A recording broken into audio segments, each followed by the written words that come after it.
The frost had not yet left the fence posts when they came. It was the kind of gray October morning that settles over a farm like a held breath. The sky low and pale, the fields stripped down to stubble, the air carrying the smell of cold earth and something woodsy and faint that might have been the last of the season's dried herbs drifting from the barn. And there, along the split-rail fence that bordered her south-facing yard, they stood, a line of men stretching nearly to the county road, farmers in heavy coats, their boots muddy from their own harvested fields, merchants who had driven out from town in wagons still hitched and waiting. And at the far end of the fence, his broad shoulders unmistakable even from a distance, the auction man himself, turning his hat slowly in both hands. None of them knocked, none of them called out. They simply stood along the old split-rail fence and waited, the way men wait when they already know they are not in a position to demand anything. From inside the barn came a sound, deep, rolling, full of itself, a sound that carried across the yard and down the road and seemed to fill the hollow places in the morning air. It was the sound of a flock at rest, but not quite settled. 46 large glossy birds, moving through their morning with the unhurried certainty of animals that had never once been sick a day in their grown lives. Their feathers caught even the flat autumn light and threw it back dark and iridescent, bronze and black, and a deep, warm copper that made them look less like farm birds and more like something a person might stop walking to admire. The heavy-set farmer with the red face said nothing. He just looked through the fence rails at those birds and pressed his lips together in the particular way a man does when he owes someone an apology he is not quite ready to give. The lean one with the gray beard turned his hat brim in his fingers, too, studying the ground near his boots with great interest. She came out of the barn carrying an empty water pail, her hair pulled back, her coat plain and worn at the elbows, her boots carrying the honest mud of a working morning. She looked at the line of men along her fence. She looked at the auction man. She looked at the farmers who had stood at the county auction in early spring and laughed until the sound of it followed her down the road. She set the pail down near the fence post. She did not smile. She did not frown. She simply looked at them with the calm, clear eyes of someone who had been doing the arithmetic on this morning for a long time and found that it came out exactly the way she had known it would. But to understand what she felt standing at that fence, to understand what it meant for those men to be standing on the other side of it, you have to go back to spring, back to 46 birds that nobody wanted. The county auction in early spring smelled the way it always did, manure and sawdust, and the sour breath of animals moved too quickly from too many places. Pens lined the yard in long rows, and the air above them was loud with the calls of men and the complaints of livestock and the general cheerful noise of commerce being conducted by people who believed they understood the value of things. She had come early. She always came early because the early hour allowed her to walk the pens quietly before the crowd thickened, and because she had learned from her mother that the best information at an auction was free if you arrived before the bidding started and simply looked. She was looking at a wooden crate near the far end of the auction man's table when she first heard the sound. It was not a strong sound. It was small and irregular, a thin mewling that rose and fell beneath the noise of the yard like something that had nearly given up trying to be heard. She crouched beside the crate. Inside, packed against each other in the straw, were turkey chicks, 46 of them, according to the smeared chalk number on the crate's side. They were small even for their age, and several sat with their eyes half closed and their heads tilted in the way that told her they were cold, or underfed, or both. Their down was dull, their movements were slow and uncertain, the movements of things that had not been given a reason yet to be otherwise. The auction man came around the end of the table and saw her crouching there. He was a broad-shouldered man with a voice that carried to every corner of the yard without effort. He looked at the crate and then at her, and he waved a wide hand. "Nobody's buying those," he said. "Half of them won't see the week out. I'll be disposing of them this morning, soon as I get through the main lots." She looked at the chicks. She looked at the cloth pouch in her coat pocket, which held the last coin she had to her name, a small, worn collection of currency that represented the end of what her mother had left her, and the beginning of what she would have to make herself. She asked him his price. He named it. It was low because he did not believe the birds were worth arguing over. She paid it. She was still straightening up, tucking the empty pouch back into her pocket, when the laughter started. The heavy-set farmer with the red face had been standing near enough to hear the transaction, and he had apparently found it worth sharing. He turned to the lean one with the gray beard, who stood beside him working a toothpick from one side of his mouth to the other, and he said something in a low voice that caused both of them to laugh. A full, unhurried laugh, the kind men use when they are very sure of themselves. "The most foolish purchase of the season," the heavy-set one said, loud enough to carry. She picked up the crate and walked toward the road. She carried the crate the full length of the county road without stopping to rest, and the road was not short. The chicks made almost no sound.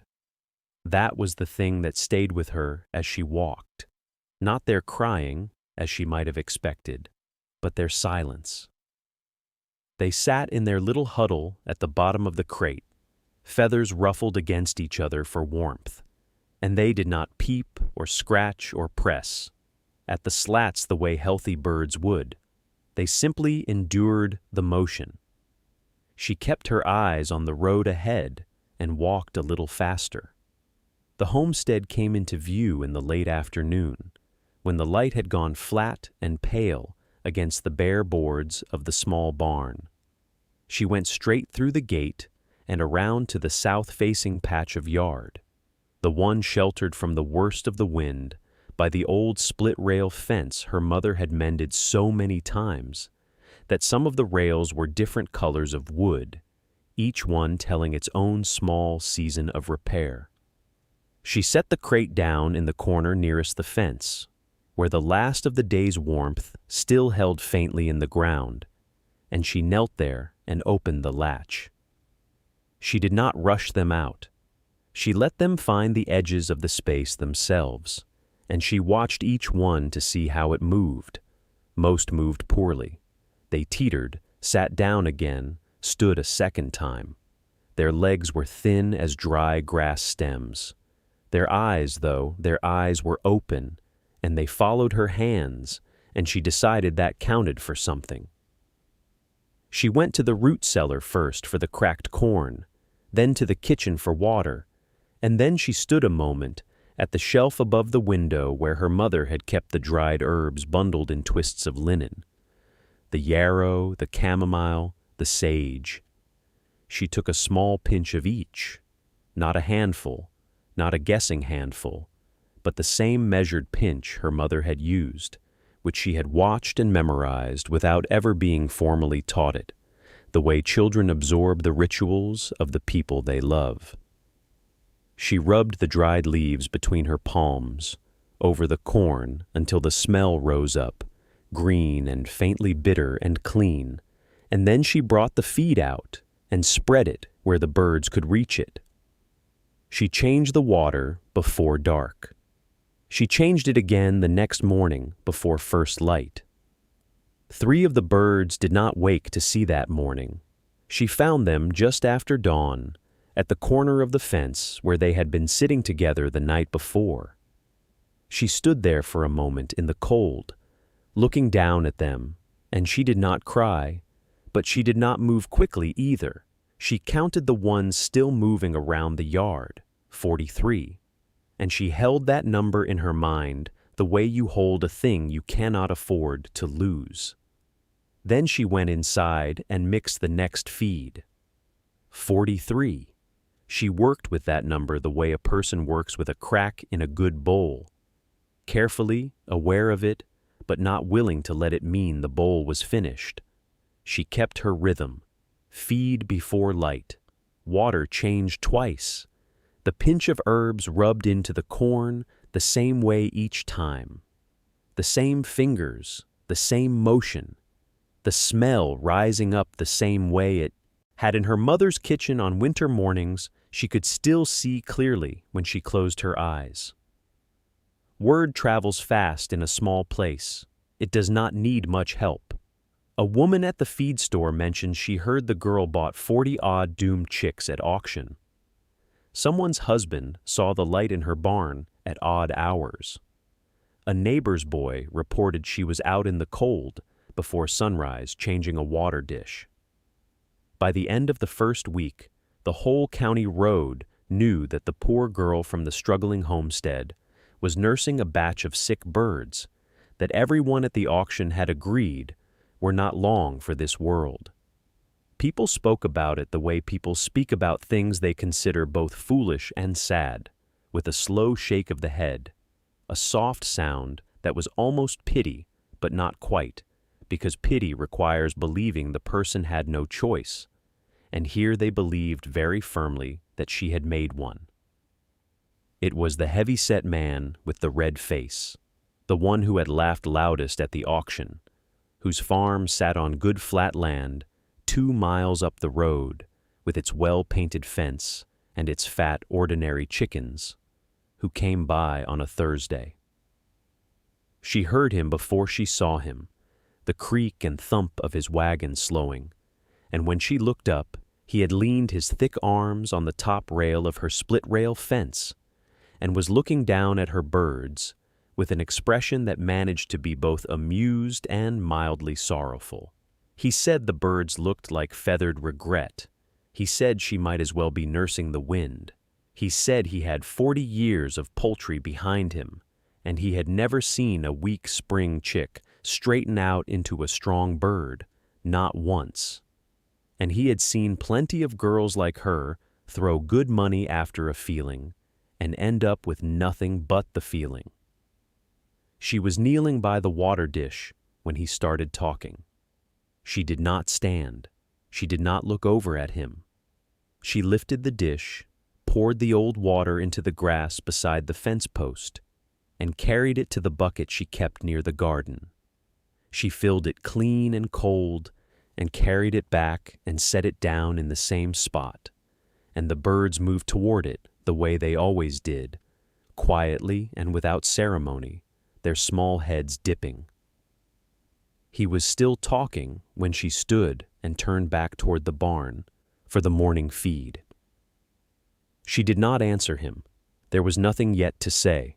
The birds were drinking. That was enough for now.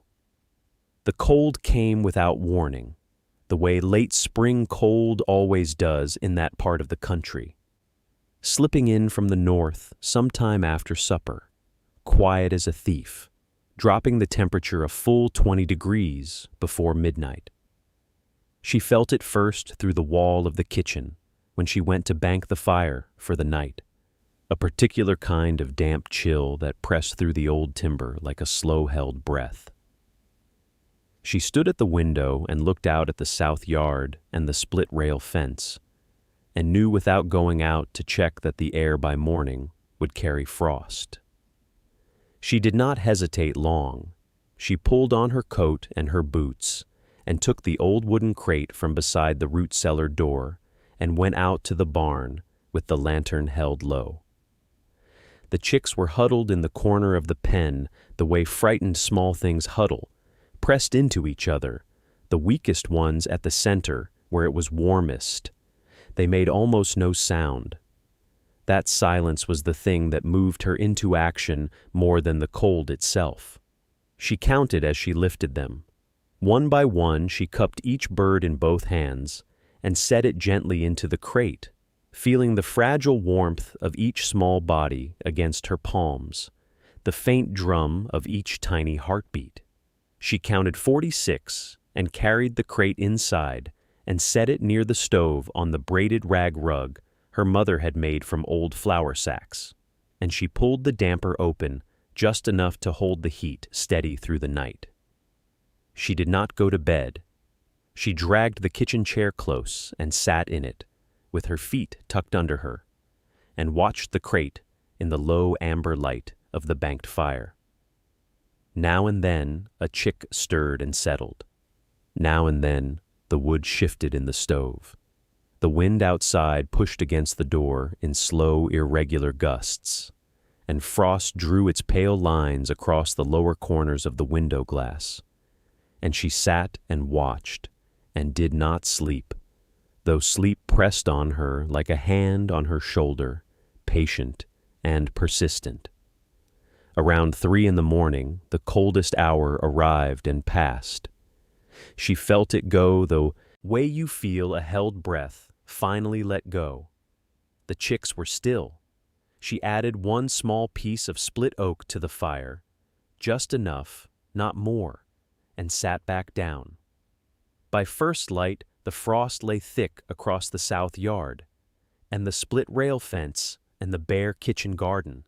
She opened the door and looked out at the hard white ground, and then looked back at the crate where 46 small birds blinked in the gray morning light, alive and warm and intact. No one had seen it. No one came by to ask how the night had passed.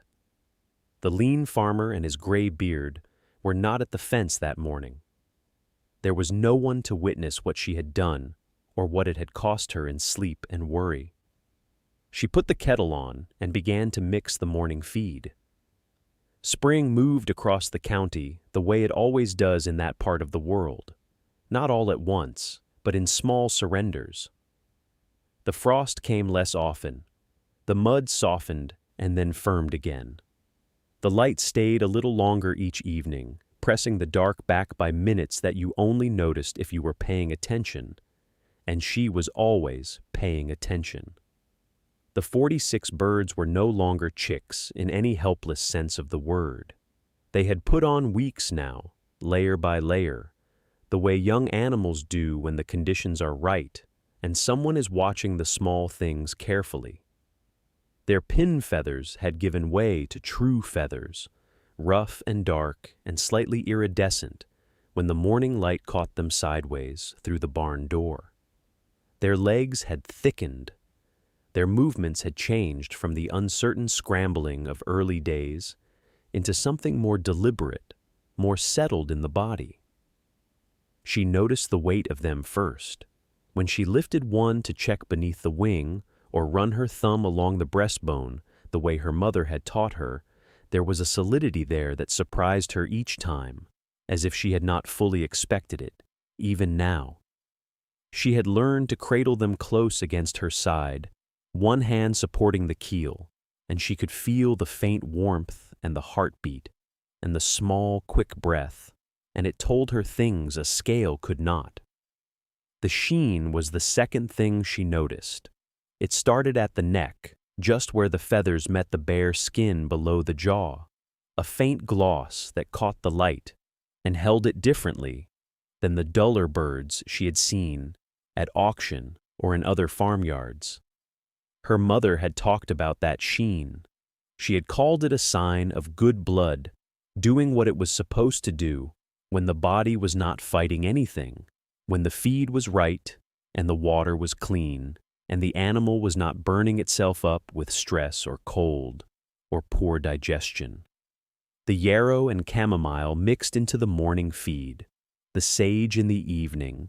She had done it so many times now that her hands moved through the routine without having to think, pinching and measuring by feel, the way her mother's hands had once moved. She did not speak of these things to anyone, partly because no one asked, and partly because she had no words yet for what she was seeing. It was still too early for certainty. The birds were sturdy and calm in a way she had not expected from birds that had begun so poorly, but she was not a woman who mistook early promise for finished result. She had seen enough seasons to know that the summer was long and that things could change. But in the quiet of the barn, with morning light falling through the gap above the loft door and the birds moving slowly around her feet, she let herself feel, just briefly, the first small edge of something that was not quite hope and not quite certainty, but lived in the space between them. Midsummer came the way it always does in that country, not gently, but all at once, the heat dropping over the land like a heavy cloth, the mornings white with haze, before the sun had fully cleared the tree line. The yard smelled of warm dust and dry grass, and the particular animal warmth of a healthy flock, a smell she had come to know as well as the smell of her own kitchen. The birds had grown in a way that still surprised her when she stood back and looked at them clearly, the way you can only look at something you tend every day by stepping away from habit and seeing it fresh. They were not the same creatures she had carried home in that crate. The scrawniness was gone entirely. Their feathers had filled in dark and dense and carried a sheen in the afternoon light that she had not anticipated, a kind of depth to the color that made them look substantial, almost deliberate, as though they had been raised with a purpose that agreed with them. They moved through the yard with an easy, unhurried confidence. They did not crowd or panic. They were, in every observable way, the picture of what a well-tended bird ought to be. She was mending a section of the split-rail fence on the south side of the yard, her back to the road, when she heard the slow footsteps on the gravel and knew without turning who it was. The lean man with the gray beard had passed her property twice already that week, each time on some unnamed errand that took him in a direction he had no particular reason to travel. She had noted it and said nothing. She went on working the fence, replacing a rail that had begun to bow, and let him stop in his own time. He stopped. She heard the pause in his walking, the small sound of boots settling into gravel. She did not turn immediately. She finished seating the rail against the post before she straightened and looked at him across the fence. He was not looking at her. He was looking at the birds. His eyes moved over the flock slowly, the way an experienced man looks at livestock when he is trying to find fault and finding less of it than he expected. His jaw was set in the expression of a man who has come prepared to think one thing and is being quietly inconvenienced by reality. The silence stretched for a long moment. Then he said, low and without warmth, that they looked well enough. He did not say it like a compliment. He said it like a man reading aloud from a document he would have preferred not to sign. He pulled his gaze away from the birds, gave her a single brief nod that acknowledged nothing and conceded nothing, and walked on without another word. She watched him go. Then she turned back to the fence. But she had heard it, and she understood what it meant when a man like that, who had laughed with such ease in the spring, could no longer find anything worth laughing at. Late summer came in heavy and golden, the way it does in good years, when the air holds the warmth of the day well past sundown, and the fields smell of dry grass and turned earth, and something almost sweet that has no name, but that anyone who has worked land all their life would recognize without being told. The light in the evenings came low and amber across the yard, and it fell across the flock in a way that made them look, if you were seeing them for the first time, like something out of a painting hung in a place of honor. They were not the same birds. That is the only way to say it plainly. They were not the same birds she had carried home in that splintered crate in the cold of early spring. Those 46 trembling things, with their damp feathers and their uncertain breathing. These birds were broad across the chest, deep through the body, with feathers that caught the late light and held it, bronze and copper, and a dark, rich brown that looked almost black in shadow. They moved across the yard with a settled, unhurried weight, the way animals move when they are healthy, down to the bone, when every part of them has been given what it needed. And they know it, without knowing they know it. They did not rush. They did not flinch. They spread across the south-facing yard in the long evenings, and the sight of them filled the space in a way that made the homestead look, for the first time in a long time, like a place that was cared for and worth caring for. She stood at the fence one evening and watched them and felt something shift in her chest that she had not felt since before her mother passed. It was not pride exactly, though it had some of pride in it. It was closer to steadiness. It was the feeling of ground that holds when you put your weight on it. She had spent so many months not knowing whether the land would carry her or the debt would swallow what little remained, and somewhere in the long work of the summer, in the twice-daily water changes, in the careful pinches of dried chamomile and sage, worked into the cracked corn, in the slow, patient watching, somewhere in all of that, the answer had come in without her noticing. The homestead could survive the coming year. She turned it over in her mind like a stone worn smooth, something small enough to hold, but solid enough to trust. Not comfort, exactly, not certainty, but the reasonable earned belief that what she had built here through the summer was real and would hold. The flock would go to sale. The debt her mother had carried and she had inherited would have an answer. The land would stay hers. The birds moved through the amber light, unhurried and full. She stayed at the fence until the color left the sky, and when she finally turned back toward the house, her step was quieter than it had been in a long time, and steadier. The first word came not in person, but on paper, which surprised her more than she expected. She had noticed the looks changing through the latter half of summer. The way drivers on the county road began to slow their wagons near her fence line. The way a man from the feed store had lingered an extra moment when she came in for a fresh sack of cracked corn, his eyes moving to her before he said anything about weather or price. Word moved through small communities, the way water found low ground, without announcement, without anyone meaning to carry it, and yet it arrived everywhere in time. She had heard fragments. Someone's wife had mentioned the flock to someone's cousin. The heavy-set farmer with the red face, the one who had laughed loudest at the auction that spring morning, had reportedly said something at the feed store that was not quite a compliment, but was no longer mockery either. The lean man with the gray beard had said nothing at all, which in its own way said more. But the paper was different. It arrived folded inside an envelope, carried out to her gate by a boy from town, who handed it over without a word and turned back up the road before she could ask him anything. She carried it inside still folded, set it on the kitchen table, and went back out to change the water troughs.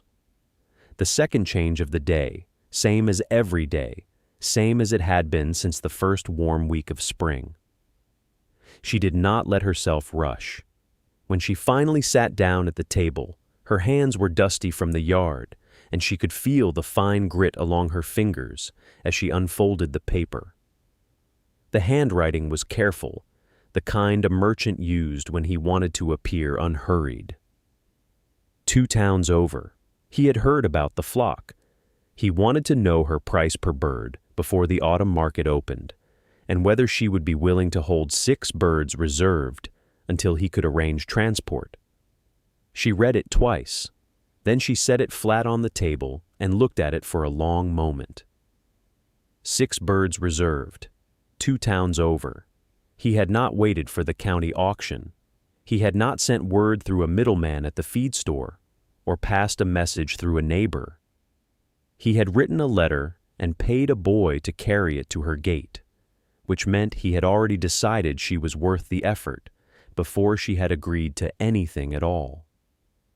She smoothed the edge of the paper with one dusty thumb and thought about the 46 birds out in the south yard, moving slow and easy through the late afternoon warmth, and she understood that the summer's long patience had quietly changed something in the world around her, and that this letter was only the first of what was coming.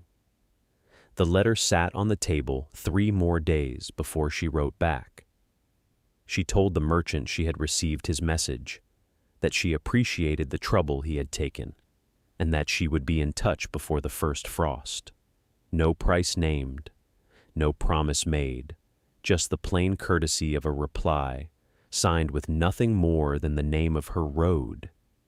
She noticed things shifting in small ways after that. The feed store man, who had never done more than nod when she came in for cracked corn, asked her how the flock was coming along. A woman at the dry goods counter said she had heard the birds were something to see. Neither of them had visited the farm, and she had not spoken to either of them about her turkeys, which meant the word was moving on its own now, the way water finds its own low path without being guided. Then one cool morning, near the end of that same week, she heard a wagon slow on the road out front. She was in the yard when she heard the creak of it stop, and she looked up to see the auction man standing at the fence. He had not sent word. He had not knocked. He was simply there, broad-shouldered as ever, his coat collar turned up against the morning chill, his hat in his hands. She walked toward him at an even pace and stopped a few feet shy of the fence. He looked past her at the flock for a long moment before he looked at her. The turkeys moved through the yard the way they always did in the morning, unhurried, heavy with good health, their feathers catching what little light had broken through the cloud cover. They were difficult to ignore. She had noticed that about them lately. People looked at them and kept looking. He spoke quietly. He named a figure. It was not an insult, but it was careful, the kind of number a man offers when he wants to leave room to go higher without admitting that is what he is doing. She listened to it without any change in her expression. She told him she was not ready to sell yet. She told him she would set her price when she chose to set it, and that she would let him know the same as she would let anyone else know. She said it the way her mother had taught her to say hard things, without hardness in it. He held her gaze for a moment. Then he looked back at the flock once more, and she could see him doing the arithmetic a second time, silently arriving at a different answer than the one he had come with. He thanked her. He set his hat back on his head and climbed up to his wagon seat. She watched the wagon move off down the road, and then turned back to her birds. The morning she chose to open the gate was the kind of morning that feels deliberately made for something. The air had that clean, still quality that comes after the first real frost. The grass silvered at its edges, the sky pale and high and wide. She rose before light as she always did, moved through her chores the same as any other day, and when the sun had climbed enough to burn the frost off the fence rails, she went to the lane and opened the gate and left it standing open. Word travels fast in small county roads. She had said nothing, but the open gate said it for her. They came before the second hour was out. The auction man arrived first, as she had expected he would. He was a broad-shouldered man, and he had rehearsed a number on the ride over. She could tell by the way he delivered it, too smoothly, too quickly, as if speed would prevent her from examining it. It was higher than the figure he had named the week prior. She acknowledged it and said nothing else immediately, letting the silence sit the way a stone sits in still water, and he shifted his weight from one boot to the other. Behind him, hanging back near the fence post, the way men do when they do not wish to appear eager, were the two neighboring farmers, the heavy-set one with his red face and the lean one with his gray beard. They were not speaking. They were looking at the flock with the expression of men who are trying not to look like they are looking, which is the same as looking twice as hard. Other buyers came up the lane before she had finished hearing out the auction man. A merchant from the county road, two families she knew by sight, a man she had never seen before who had driven a long way by the dust on his horse. She moved through them without hurry. She knew what she had. She had known it since midsummer, since the morning she had stood at this same fence and watched 46 birds move through the yard like something the county had not seen before. She named her price once and did not name it again. It was fair. It was also exactly what the birds were worth, and anyone who had eyes in his head could see that, which meant there was no useful argument to be made against it. The heavy-set farmer bought 12 birds. He did not look at her directly when he counted out the coins, but he counted them honestly and laid them into her hand without a word of complaint. The lean one bought 8. The auction man, after a pause that carried the weight of everything he had said on that early spring morning when he had called the chicks unsellable, bought 10. She moved through the morning steadily, calmly, like a woman who had been waiting a long time and was no longer waiting. By mid-morning, the yard had emptied. The coins were folded into the same small cloth pouch she had carried to the auction on that cold spring morning. Only now the pouch was heavy in a way it had never been before. She held it for a moment, feeling the weight of it, then set it carefully into the pocket of her coat and walked to the county road. The office was a half-hour's walk. She did not hurry. The day was clear, and the fields on either side of the road had gone the pale gold of late autumn, and the sky above them was the kind of blue that only comes when the air has finally turned cold for good. She walked steadily, her boots quiet, on the packed earth. At the county office there was a clerk behind a wooden desk who looked at her the way people sometimes did, taking in her plain coat and her work-worn hands before deciding what to make of her. She did not mind. She set the amount on the desk, named the parcel of land, and waited while he found the file. He counted the money twice. Then he stamped the paper in front of him and pushed it across the desk toward her without ceremony, as if it were any ordinary transaction, which she supposed it was to him. To her it was the whole shape of the future made solid. She walked home with the deed in her coat pocket, and the fields looked different from that road than they ever had before. Not because the light had changed, or the season had, because nothing in the world could take it from her now. She arrived back at the homestead as the sun was beginning to lower behind the tree line to the west, laying long shadows across the fence and the yard and the barn roof. She went first to the barn. The 3 birds she had held back were settled already in the corner pen she had built for them, calm and still in the dimming light, their dark feathers catching the last warmth coming through the gap in the barn wall. She stood with them for a while, listening to the small, steady sounds they made, and she thought about the spring that was coming, and the chicks that would come after it, and the year after that. When she came back outside, the yard was quiet. The fence ran along the edge of the property the way it always had, old and split-railed and hers. The fields beyond it held the last of the day's light. She stood at the gate without going through it, her hand resting on the top rail, and she looked at the ground she had worked and the sky above it. She had not gloated. There had been nothing to say that the farm had not already said more plainly than she ever could. She went inside, the lamp was lit, the door closed behind her,